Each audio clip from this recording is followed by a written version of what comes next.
Hello all you YouTubers out there. Welcome back to the channel. This is a quick video I'd like to do on kind of a tips and tricks video on how you could possibly save hundreds to maybe even thousands of dollars on your vehicle by something you can do fairly easily at home and save a bunch of money. And that has to do with your headlights. Now, as many of you know, vehicles made in the last 30 years or so, headlights are made out of plastic. And while this might be really cool for making sweet molded shapes to match the contours of the vehicle, they just aren't as good as the old glass lamps. Glass lasts pretty much forever, unless you wreck your vehicle. Plastic, not so much. With UV rays and weather, they fade and yellow pretty quick, especially depending on where you live. And while you can always replace your headlights with brand new housings. That can be pretty expensive depending on what you drive. And I'm gonna show you guys how you can restore your headlights for over-the-counter kits that cost anywhere between $30 and $40 and do it yourself at home on the weekend in an hour or two. So I'm gonna dive into this and show you how to restore your headlights so they look like new again. And more importantly, so you can see again at night. That's a big one. So I'm gonna dive right in and show you guys how to do it. So what I like to do is I like to use the 3M kit. It comes with these discs for your drill. Starts out with a coarse grit. I think these are 500. And then it ends up with, this is like a Trizac. It's very fine. And there's 3 or 4 steps to these, and you just start out with the coarsest and work down to the finest. And then what I like to do is I like to hit this with some good rubbing compound when I'm done, and then after that I get to go over it with a coat of wax as well. And I'm going to start out with this lens, and as you can see it's really hazy, and I will show you what you can end up with. One thing to be certain is definitely mask off the area around, because if this slips you do not want this to hit your paint. And I will say that by all means, if you can afford to replace your lenses, it's always better. I'm cheap. I don't want to buy new lenses, and I usually opt to do this. The problem with doing it this way is you have to do it about once every year or two.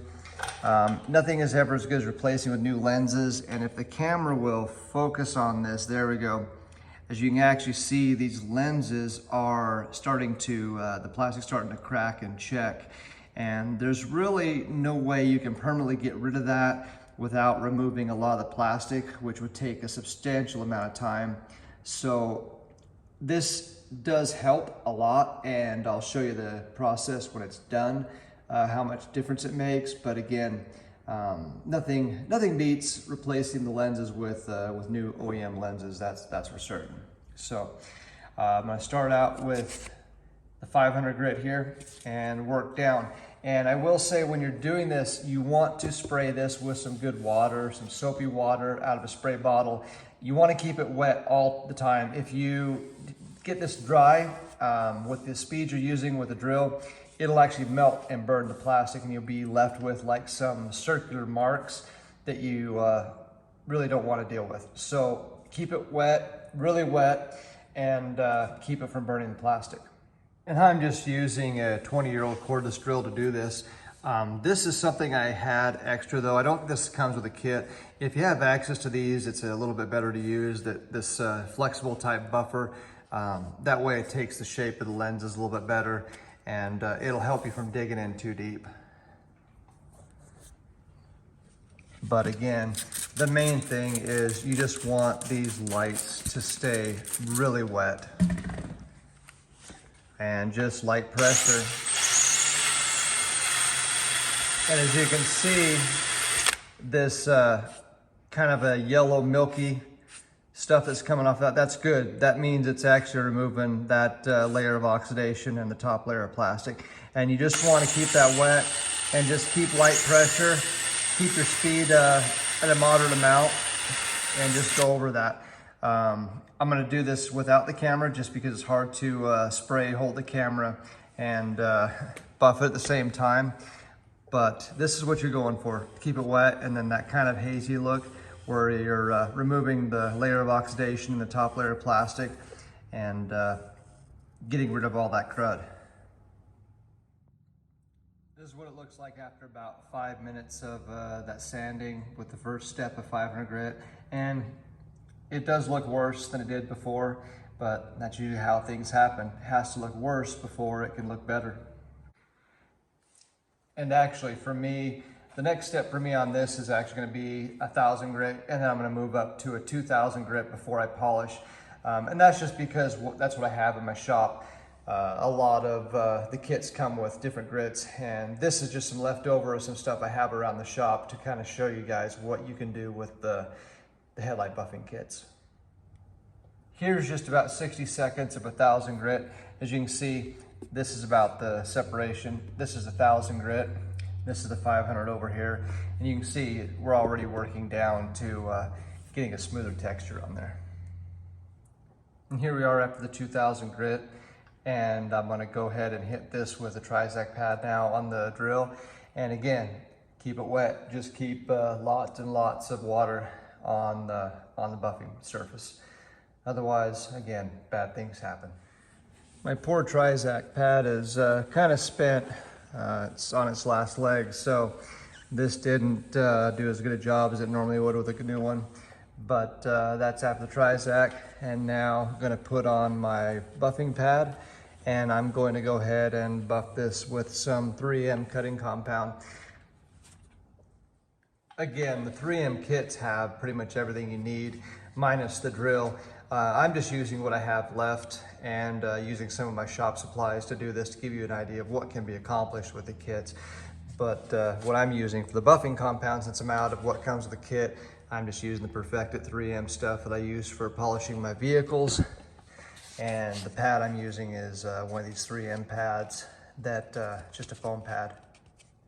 And so I'm gonna go ahead and buff this out with the buffing compound, and then I'm gonna go over it with the same foam pad with a coat of wax afterwards, and I will come back and show you guys the finished product. And here's the final result.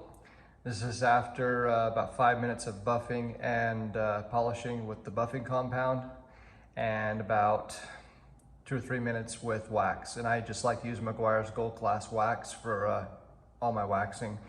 And old, polished,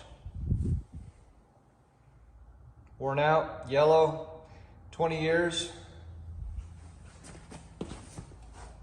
and freshened up. So there you go.